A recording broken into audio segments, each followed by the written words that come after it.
Hi guys, hope we're all well and I had a good day's trading. I'm back to just talk to you about a DAX sort of liquidation stop run from last Monday. I'm just going to sort of talk you through the bigger picture, the big sort of wider technicals. My plan, it was a bank holiday. It was President's Day, if I remember correctly. It was sort of the second week of all this Ukraine-Russia tensions kicking off. And yeah, I just want to run you through the technicals, what I was thinking, my execution, and then some key takeaways. Cool. So here's the profile structure. I'll go red. So you can see we've been sort of holding this range since the prior Monday. This is the prior Monday when we sort of liquidated down after the OPEX. We bounced back quite strongly, put in a really nice rounded pullback. I like these in gold, oil, and I think they work, well, clearly they work quite well in DAX, but it's sort of showing that the buyers are getting compressed as we're coming down. You've got these really nice sort of passive highs in the past couple of days, a nice high on the prior week's profile. And you're sort of trading down. Like the trade, I'd been mapping it for a little bit because of the size of the level, which I'll highlight in a second. But so we come in on the Monday, it's President's Day, so likely to be, or potentially going to be a low volume day. So I didn't want to be sort of preempting this. We'd done quite a strong move in the morning of the potential for a Biden-Putin meeting, which then later on in the day got wiped out when it was not confirmed. This is important to the trade, but it's not massively important. What I really want to highlight is sort of the size of the level, and I'll do that on the next page, showing you the sort of higher time frame candles. But yeah, we'd had this overnight positioning, really long positioning. Overnights are not particularly strong, traded it out, really heavily traded, overlapping TPOs. And I didn't come into this day thinking that this trade was particularly live or was particularly in play. I sort of had it from mapping it for a couple of days. I was looking at it potentially this week, see if we could sort of hold, build, to then do sort of the stop through. But yeah, I was very clear with myself that I didn't want to be involved in this bit of the trade because I thought that would be noisy. You've got really nice buy and tail the prior day, which would need sort of trading out. And then you've got quite a nice buy and tail down here as well. So I saw this as sort of a noise zone. A zone that it would be very tricky to find an execution, and especially with DAX, like it's a very rotational market, so I try and be passive with it, but in this case, being passive didn't work and I had to be a bit more direct. But I'll just take you to the sort of higher time frame candles next. So here, the reason I'd sort of been looking at it is because you'd had these sort of, as I'm showing with the arrows, the stepping down. This is an hourly. So you've made this low, and this was in October. No, this was the beginning of the year. You made this low, bounce back, lower high, lower high, lower high. The buyers are getting compressed. And then this is the morning of. So we had that Putin-Biden bid up, failed, leaving sort of quite a nice reversal pattern on an hourly chart. But then this really highlights the level. You've got 3-4 months worth of positioning here. Fair booked. Yeah, 4 months worth of positioning sitting on top of this level. So it's going to be a level that you're going to get a lot of information from, was my thinking.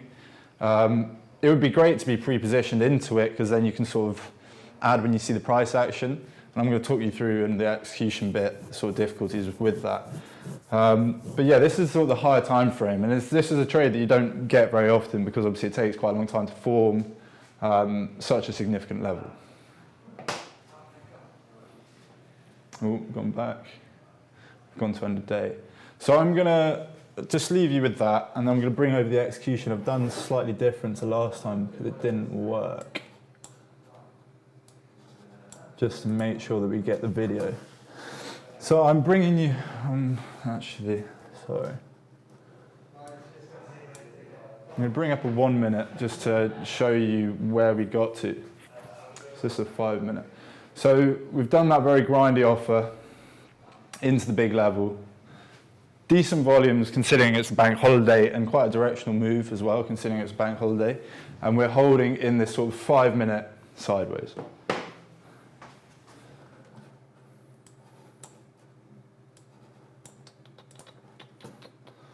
And this will work, amazing.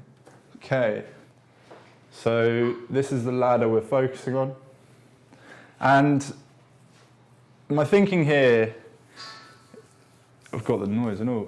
So I'm thinking here, we've broken down, we've held the 5 minute sideways, we've left a low volume node higher up, and we're then trading down. This is the big level. So I'm going to talk about this in a sec, but DAX had already taken the big level, had sort of stopped through it. In not sort of as big a reaction as you'd expect, but stocks hadn't. They hadn't actually done the sort of trade. So I'm trying to build a position, hold a position down here, keeping my risk fairly tight because of the fact that I'm well aware of the way that the DAX can just sort of rip back very quickly. And I want to try and have some size on this because I want to be able to cover a little bit as we break and then hold some for the sort of wider move. But you can see this low volume node here that we've left. I was really leaning on that as sort of somewhere I didn't really want to see it retracing. So you can see I've got stops scattered all over here. In hindsight, when I debrief this is not the way I need to be trading it. I need to have my size in, I need to accept the risk, and I overmanaged the trade 100%. That's one of the big takeaways for me.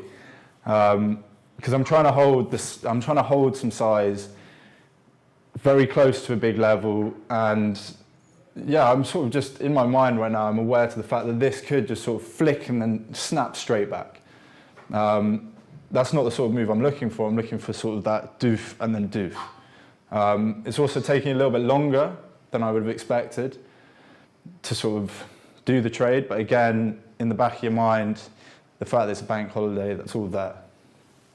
But you can see here that we are holding. We've not managed to get above the sort of low volume node zone. And the volumes, we've seen sort of quite high volumes on the first flush down. So that's in the back of my mind. Am I sort of flogging a dead horse? Is there still the move here to be done? We've taken the level and we've not really released as I expected. However, we're still holding. The offers keep coming in, building some volume below this low volume node, and then you see it releases. So here, in hindsight, I should be adding, because you've then got such tight risk. You don't want to see it come back above this low volume node. Like, you can really lean on them. So yeah, in hindsight, this trade was sort of poorly managed, and I think it was partly due to the fact that I had tried to access already. I'd taken a little bit from the first sort of stop move, but was expecting a bigger reaction. And I'll talk you through the sort of 1 minute, the 5 minute comparing stocks and DAX in a second, but you see the way it releases and it just goes. Okay, so I think I made my point across.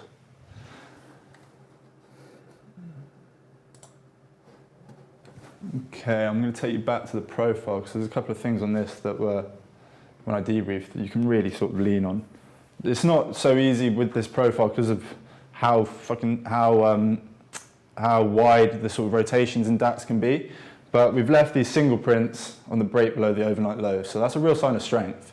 We've then traded down to this key level, and we've broken it on this TPO, and then we've pulled back. But you see the low volume node here.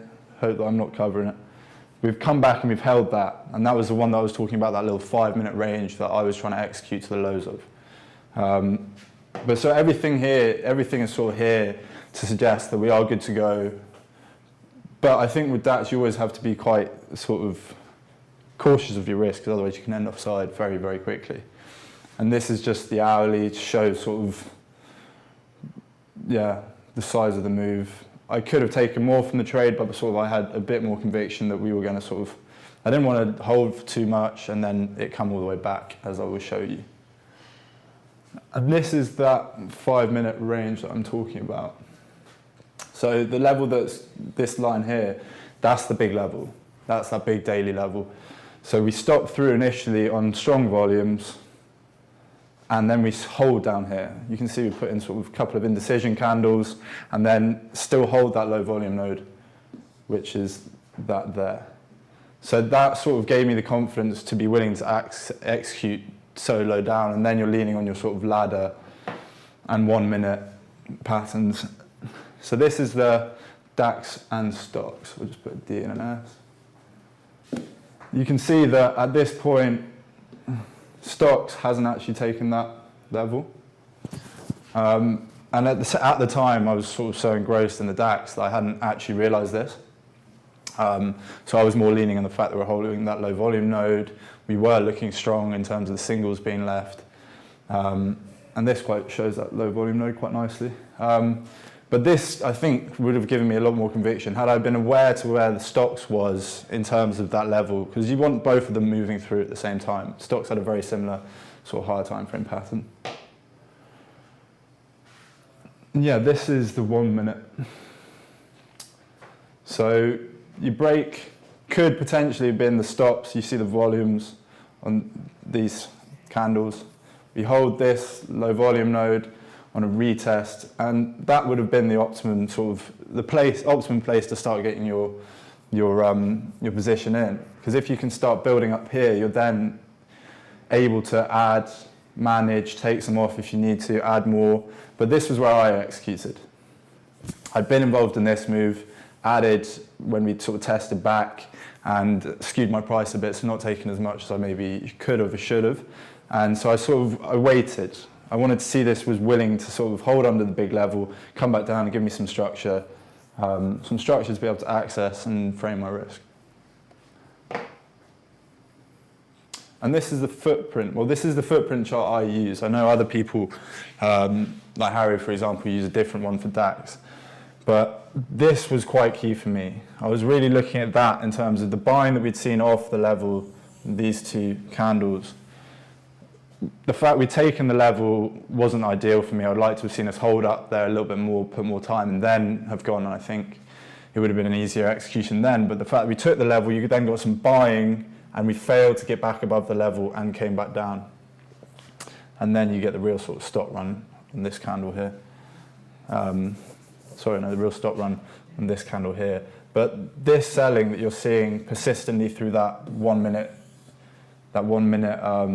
sideways that I was executing in. So you're seeing it, and you're seeing the inability to be able to bid. So someone's selling and they just keep selling. The bid keeps coming back and they just keep selling into it. Okay, yeah, so one of the big things when I was debriefing was the fact that had I been more aware, sort of had my periphery a little bit more open, maybe marked up the stocks ladder so I could see sort of where stocks was at relative. But you could really lean on the correlations to give you more conviction. When DAX takes the level, fails to get back above it and holds, you then got the fact stocks hasn't taken the level yet. Both of them going through will just be more powerful. Except the risk.